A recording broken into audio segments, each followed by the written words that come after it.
I took all of the lessons that I could from Don, and I plugged them into something that I felt was working for me.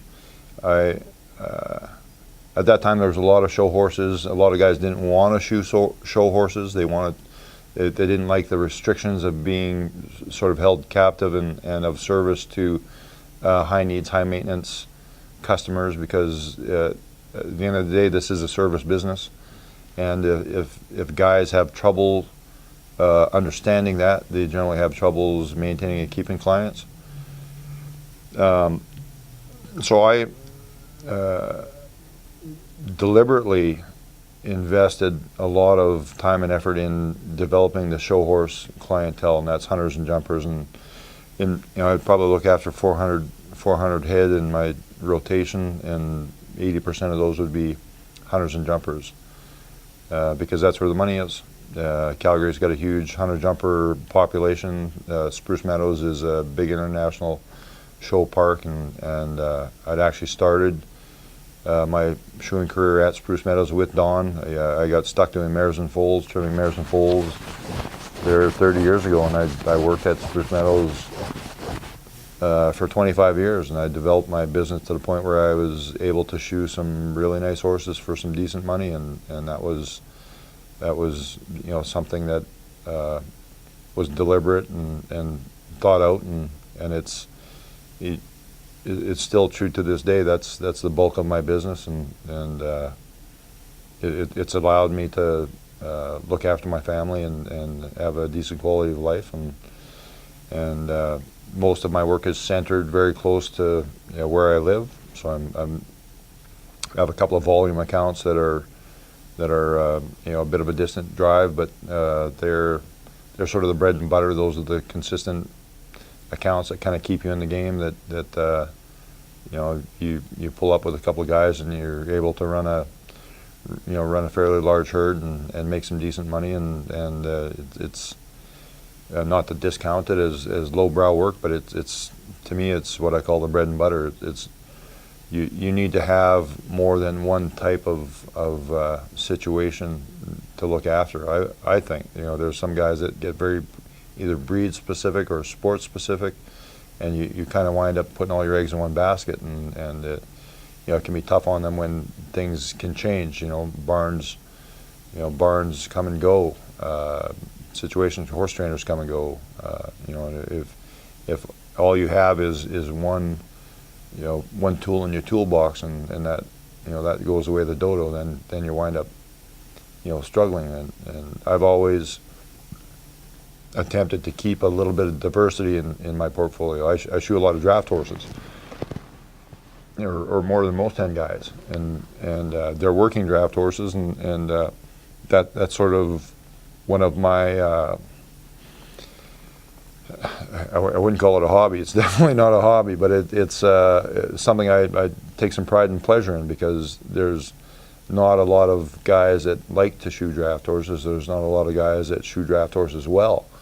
And it's always been one of the things that I've taken pride with the Stampede. We've generally had a 4-man team draft horse class at the Stampede, and we've always had on Stampede Park generally some sort of World Congress of draft horses at any given time. There's always been a draft horse presence on Stampede Park, and it's always been a personal bugbear of mine, because shoeing show draft horses is quite a bit different than shoeing working draft horses, and there's quite a there's a lot of controversy in show draft horses, in types and styles and of work that's done on them, almost as much as there is in the gaited horse world, and I've always wanted to put our best foot forward. We have some of the best guys in the world standing around looking at all these poorly shod draft horses, thinking, all right, which one of you local assholes did this work? And I've always taken it personal, because I shoe a lot of draft horses in my daily life. So I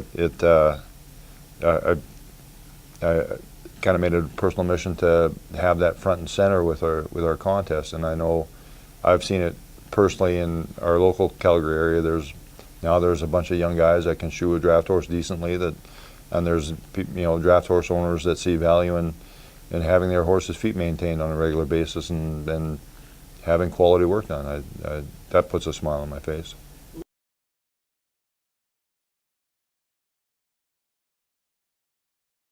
And it comes down to ignorance. It's lack of education. It's on both sides of the equation, whether it's owner or shoer. Part of it is the dynamic of the breed. Draft horses are a lot of work, and it costs a lot of money to do them. And I don't understand the false economy where a draft horse owner could spend tens of thousands of dollars in harness and rigs and promotion, but not spend a dime on their feet. It's kind of like having a flashy Farrier with flat tires. It just has never made sense to me at all. And like most human intervention situations, we bastardize the things that we get involved with. You look at they're trying to make draft horses and turn them into gaited horses. There's no way that you could take that show draft and put them in a field and actually have them do any kind of work. They just wouldn't last because they're not built and designed for it. Kind of like a French poodle used to be a hunting dog. Well, the only reason you take a French poodle hunting now is for bait. I think it's those are the kind of the analogies that I use to try to make sense of it. Because it really doesn't make a whole lot of sense. We human intervention has not been kind to animals, and we just keep bastardizing them, and they do a phenomenal job of surviving in spite of us.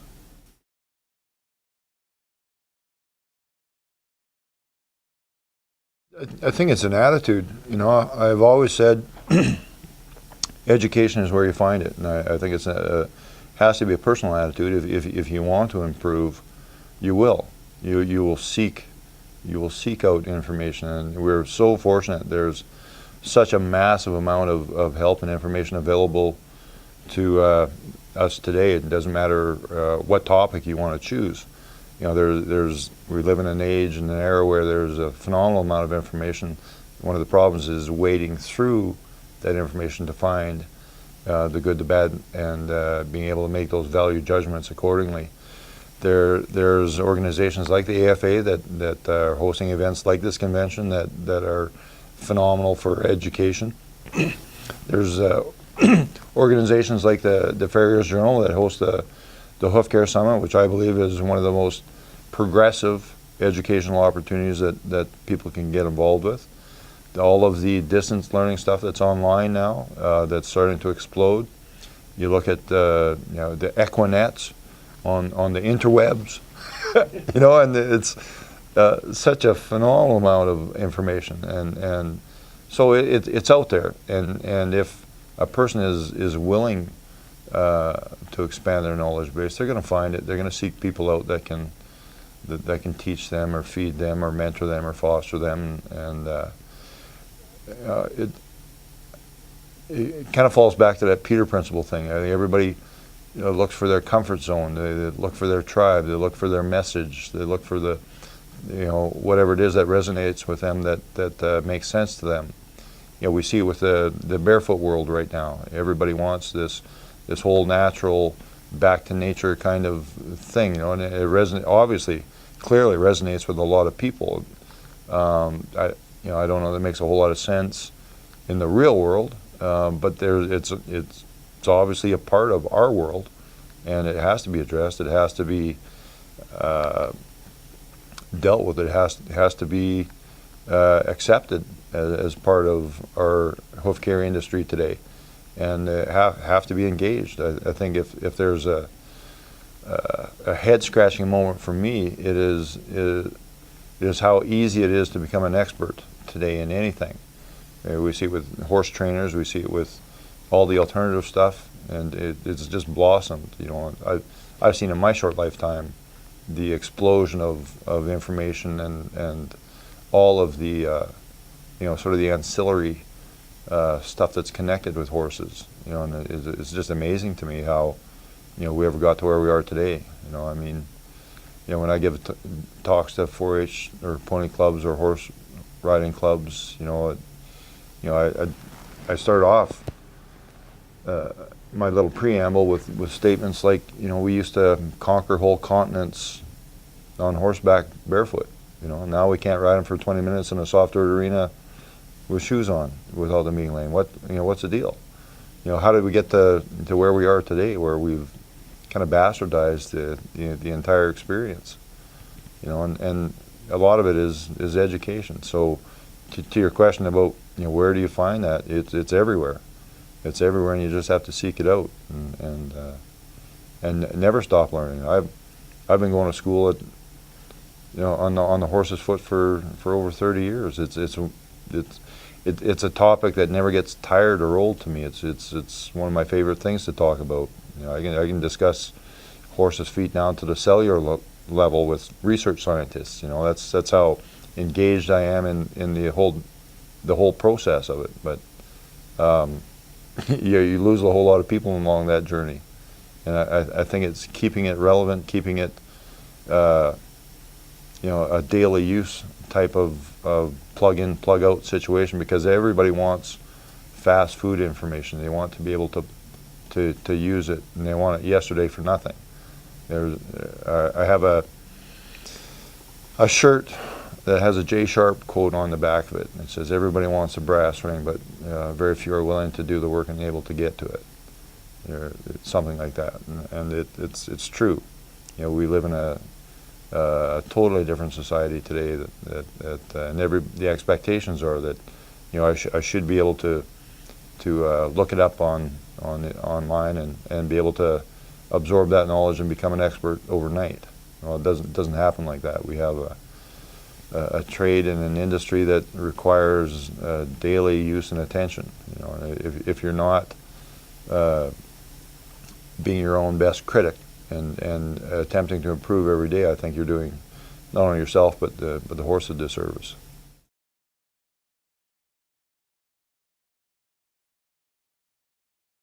It's basic duality of nature. I think it's two-edged swords. So, it's fantastic on one hand. It sucks badly on the other hand, because again, it's instant validation, and maybe it's just me. Maybe I'm a slow learner. Maybe that's how I process information. But I see it replicated all the time, where a little bit of knowledge is dangerous, and so often we get this much of a topic that's this big, and those are the things that we focus on.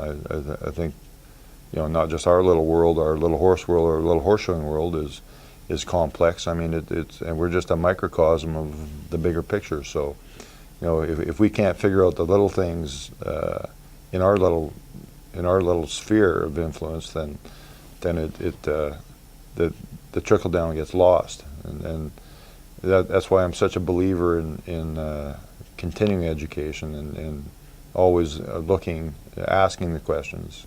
And I think it's just pure science. Science asks the questions.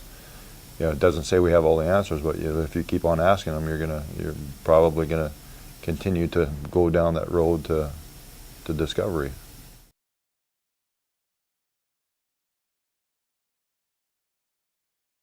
My expectations are show up and shut up. I'm probably a terrible boss.